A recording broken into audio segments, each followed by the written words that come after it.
Hello, everyone. I'm Keith DeStone, and this is the first office hours session of v14 of HeroesX. And I'm here, as always, such a pleasure with Greg, Nagy, and Sarah, and Janet, and Aoidē. I can't wait for all of our conversations here. And I'll just jump right in. The hour one discussion question is, and it was written by Greg, in the story of Heracles, as retold by Agamemnon, it seems as if life is unfair to this hero. And certainly the goddess Hero was unfair to him. But this unfairness makes him a hero. Why? It seems like such a simple question. I know. I still don't have a unified answer. Probably never will. But whatever answers we struggle with, can be organized answers. That's the beauty of Greek mythology, which is this special way of speaking about heroes and their relationships with gods. I know the discussion forums have been particularly active this v14, this version of HeroesX. So yeah, Sarah, Janet, Aoidē, what questions and comments can you channel for us from the discussion forum? Yeah, indeed, lots of comments and questions. So one of them is it fair to question whether any man can be a Greek hero without a god behind him, working for him and with him? Well, I don't have a simple answer for that, and I should offer one friendly amendment that it's not just he and him, it's also she and her. And for that matter, the divinity can be either male or female, and the divinity doesn't have to match in gender the gender of the hero. The word behind, that's tricky too, isn't it? Yeah, I was thinking about that word. And with. And with. As maybe, go ahead. Maybe please. we could add other prepositions there. Yes. Since this is hour one, I know that the three characteristics of a hero are relevant here as you lay them out, Greg, with Achilles and Heracles as examples. Yes. That's one of them, is this relationship of antagonism, though, with a god. Yes. So yes, but in the same breath you can say antagonism with the god or goddess, but at the same time there can be, I use that biologist's term, symbiosis. There can be antagonism in, shall we say, one dimension, and then cooperation, may I say even condominium in other ways. So I think that's a great way of thinking about it, that this participant is onto, to pay close attention to the relationship between the god or goddess and the hero or heroine. Yes. That's always very, very interesting. To me, it's maybe the most interesting facet of hero cult, hero stories. And we're going to see so many variations on that. So I hope that participants are steeling themselves for lots and lots and lots of varieties of human experience with the superhuman. Notice I didn't say supernatural, because that's another problem we have with ancient Greek song culture in general, or myth making in general, which is that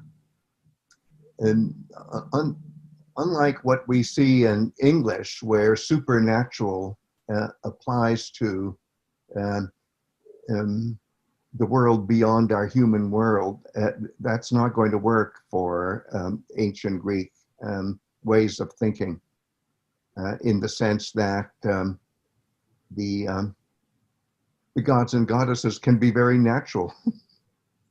In fact, they can embody nature. So why say supernatural? Superhuman, I can understand. Yes, there is another comment about the hero being an exception. How do you see the relationship between being an exception and being unseasonal?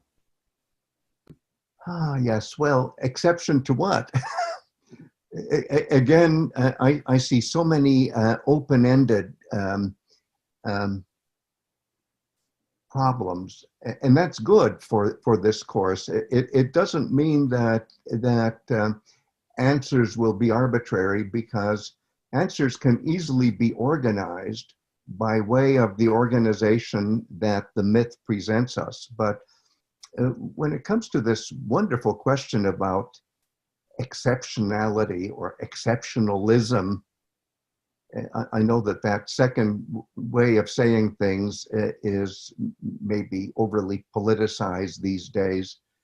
I just have to keep coming back to a counter question. Exception to what? Is it exception to our everyday expectations? Is it an exception to the way other characters who belong to the category of heroes are, or the way they behave?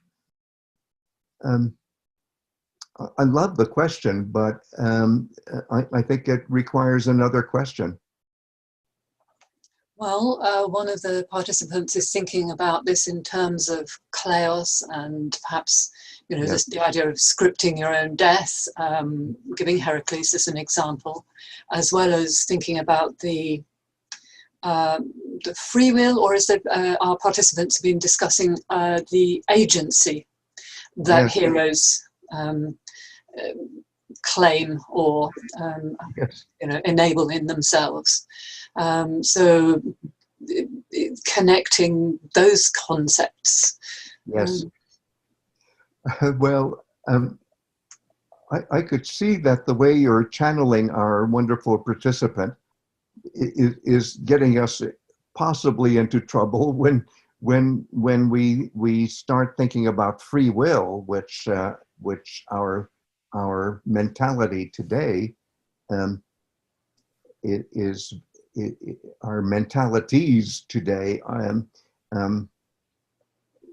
could be very worried about, as opposed to fate, destiny. And then the question is, who decides what happens to you? Is it your decision, and then the consequences of your decision or set of decisions, or is it something that is decided by the gods? And I love to play with the fact that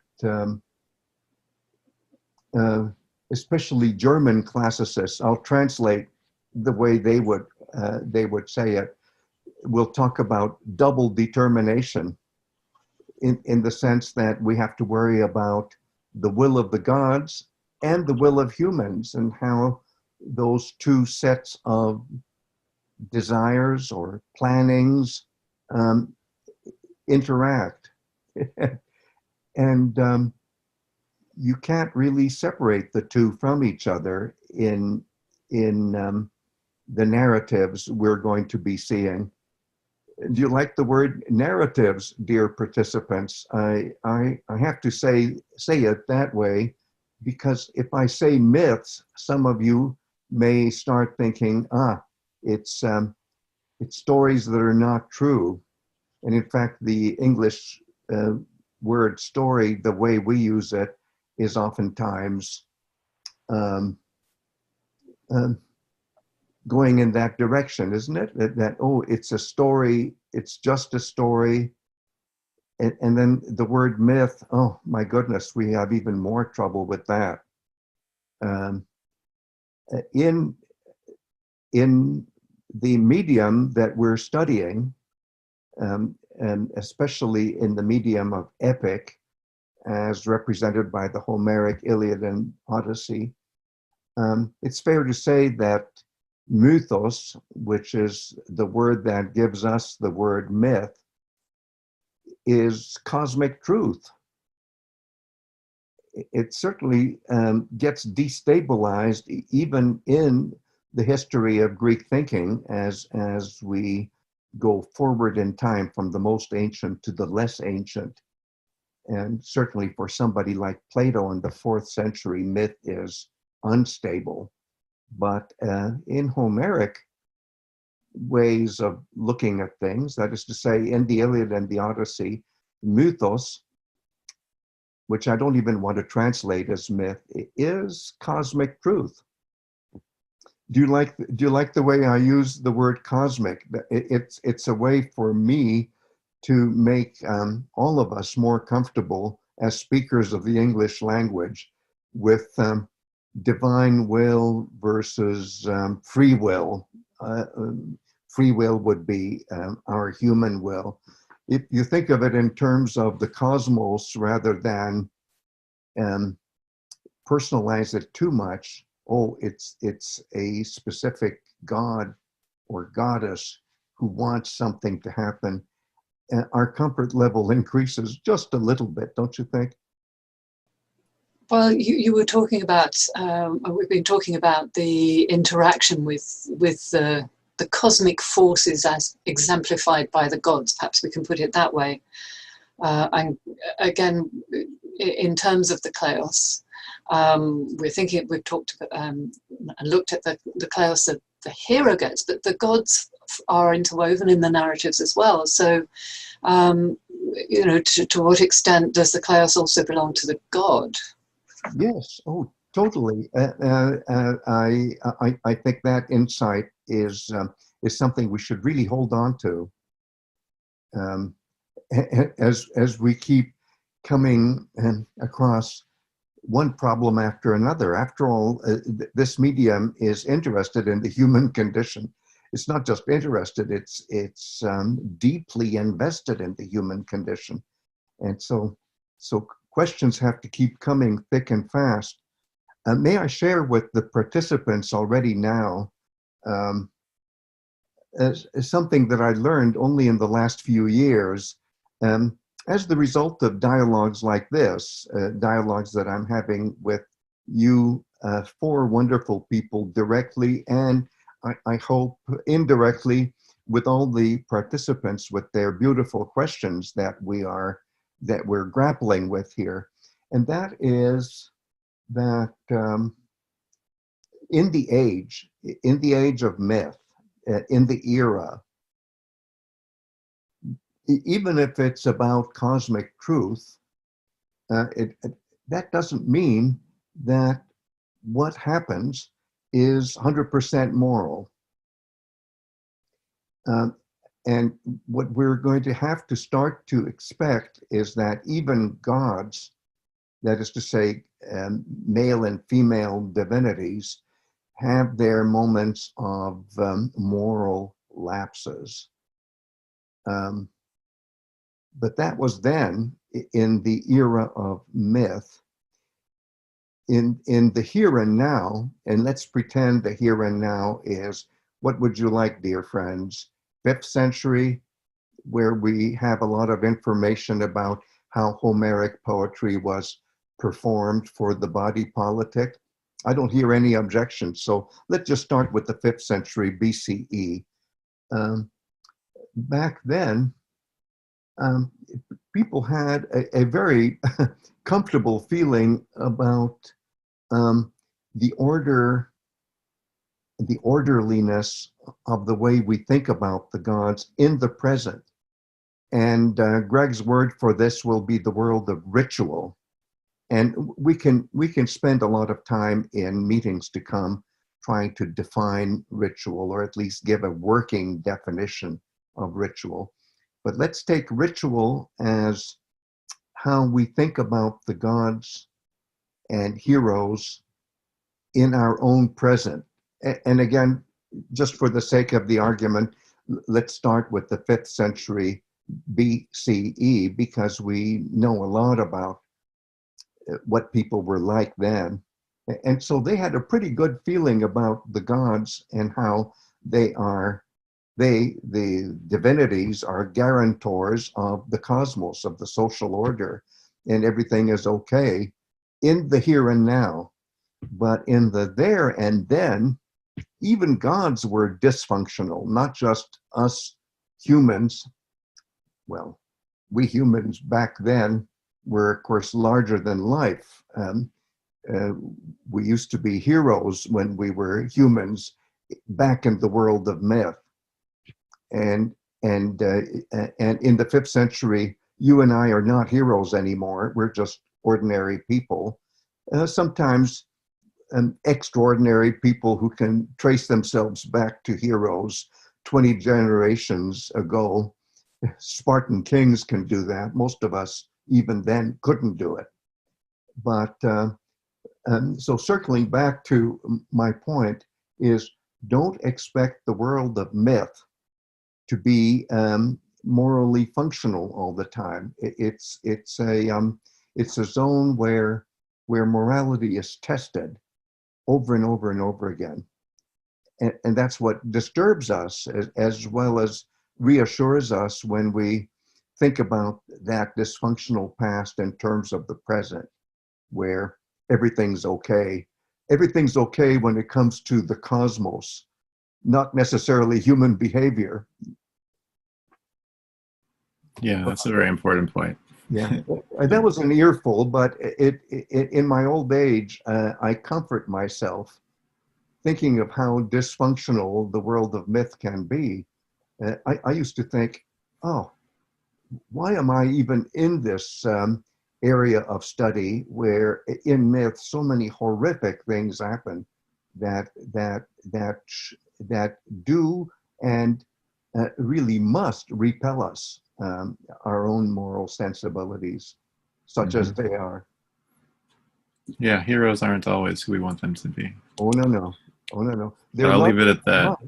We'll leave it at that for now. Good person to think of when we think of larger than life, both good and bad. I'm sorry, Keith, I interrupted you. No, it's okay. I'm just going to go to the hour 2 discussion question here. Okay. It goes like this. In scroll 1 of the Homeric Iliad, at the very beginning of the narration, the master narrator invokes a goddess who is a muse. In the ancient world, this muse was generally understood to be Calliope. This Calliope, myth has it, was mother of Orpheus, a singer who was thought to predate Homer. Why do you think that the master narrator of the Iliad invokes this one muse in scroll 1, and not the many muses who are invoked later in scroll 2?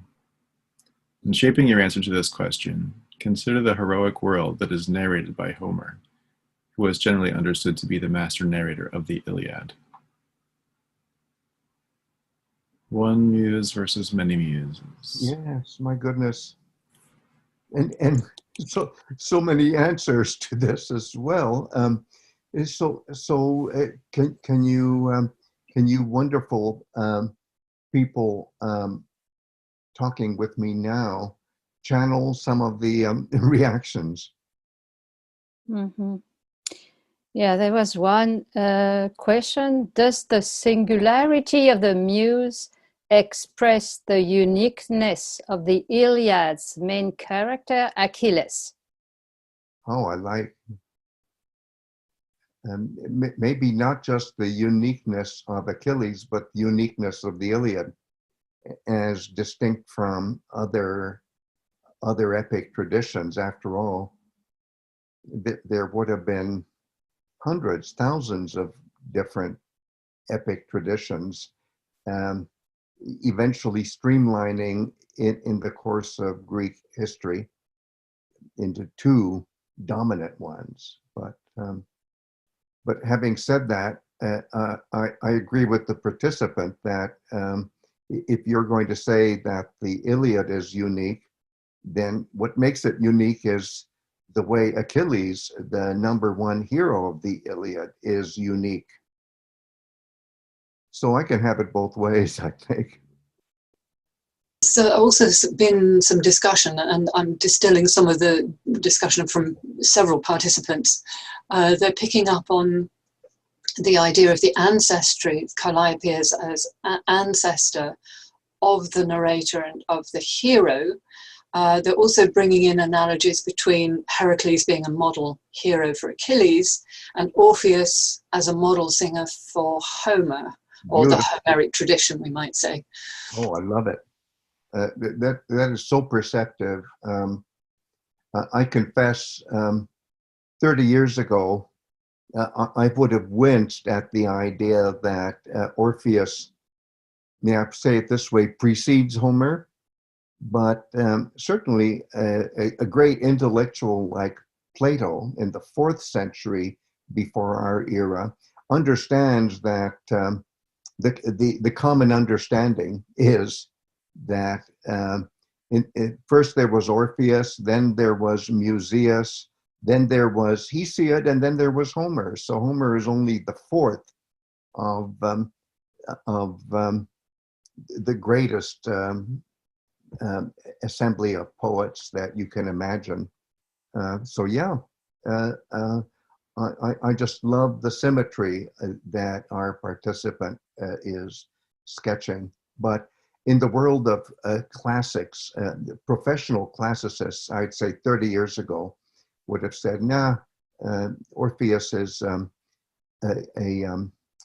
just an invention and then a retrojection, and that only Homer is really ancient and Orpheus is not ancient. And actually, Herodotus, the so-called father of history in the 5th century, would have said that too, not just later thinkers like Aristotle in the 4th century, the student of Plato. But Plato, even though goodness knows what he really thought about Orpheus, but he's perfectly happy to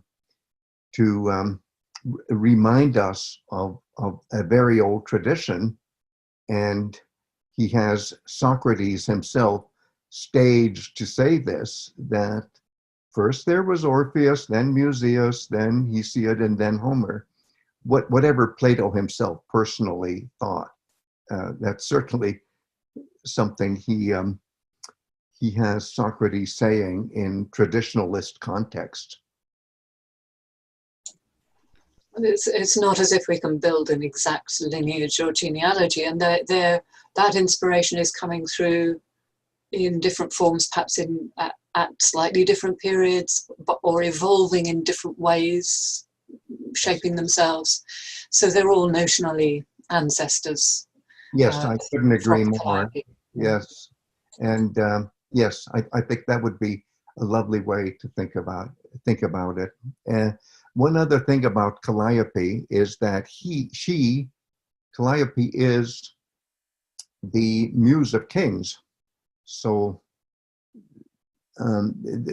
there's also this flavor of, shall we say, how shall I put it? Sort of royalty-centered ways of looking at the universe, and then a more diluted, not necessarily royalist way of looking at the universe. Notice how I shifted from royal to royalist. And I have to be careful how I use that word, but definitely Calliope herself is a kingly muse whenever we see her singled out as a muse. Following on that, one participant said, if it wasn't Calliope, which other muse would take her place? Oh, well, if you look at the mosaic that I have here, you can barely see it. There it is. There's a muse called Thalia, or Thalia, we would pronounce it today, who's the muse of comedy and pastoral. Well, no, wouldn't be that. But I'm just saying I have a mosaic, or have a reproduction of a mosaic of Thalia, because I love pastoral and I love comedy, but no, it wouldn't be that. Oh, okay. Yeah, you could have you could try other muses. Um, in our group, I sometimes refer to Sarah and Elen and Janet as the three muses. Why am I saying three muses? Because there are some locales in ancient Greece where there weren't 9 but 3, and you three happen to be 3. And I don't know what that makes Keith, but anyway, so maybe that's as far as I can go. But anyway, when it's only 3 muses, I love their names because we're told what their names were by a traveler called Pausanias, more on him later, who lived in the 2nd century CE. And their names are you ready? Here goes. Mnēmē, Meletē, Aoidē. That is to say, memory, practice, and song. By song, what is obviously meant is execution of what you remember and what you practice, and that is song. So in a sense, the 3rd muse is an omnium gatherum of the first 2 plus the idea of performance.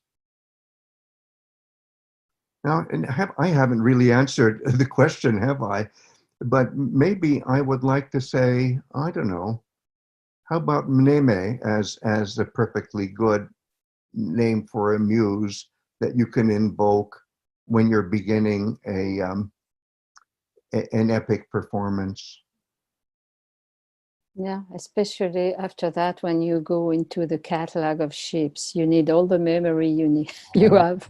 Yes, and then it's almost, when you see the Catalogue of Ships, it's the master narrator says, "Oh, this is so intimidating. How can I possibly do this? It's physically impossible to say something about everybody who went to Troy. How about I just restrict myself to the leaders?"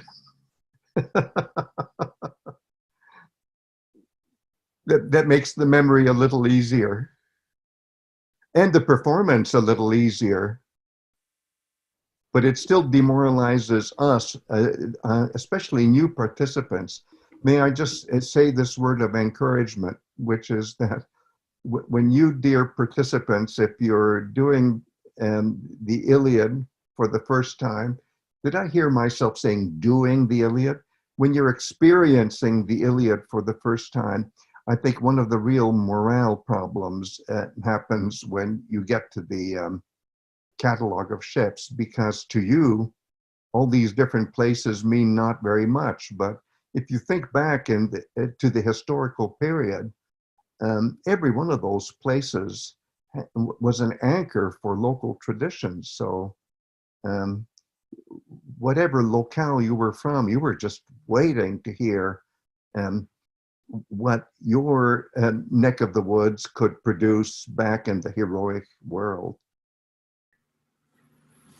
Is there anything else we should highlight in this installment of Office Hours? There's so much, I know. Well, how about the 3 muses highlight for us anything as a kind of last observation? Why should I be highlighting? The participants are doing such a good job of highlighting.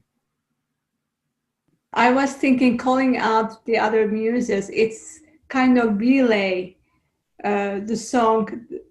You have the master narrator, and then the other singers are. Oh, I love it. Getting into it, like relaying, and I really enjoyed that image in my mind. Well, I'm so glad you mentioned relay, because in a sense, relay is the key to meaning in what we're studying, and the participants are an essential part of the relay, because what we are doing here is channeling the dialogue that is ongoing in the minds of all the people who are reading the Iliad, sometimes for the very first time.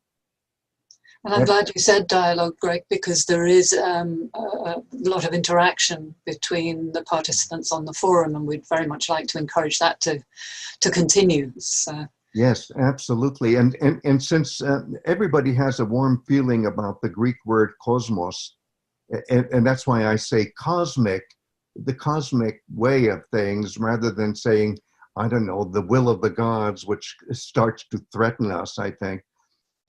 So we have our own cosmos, our own universe, and in ancient Greek, a cosmos could also refer to the beauty of the song itself. That is our universe that brings us together. It's beautiful. I love that. Well, that's the perfect spot to end, I think, on the beauty of song. Or to continue. Well, that's true. To pause before continuing next time. In our relay, yeah. Exactly. All right. Thanks for joining me, and see you again.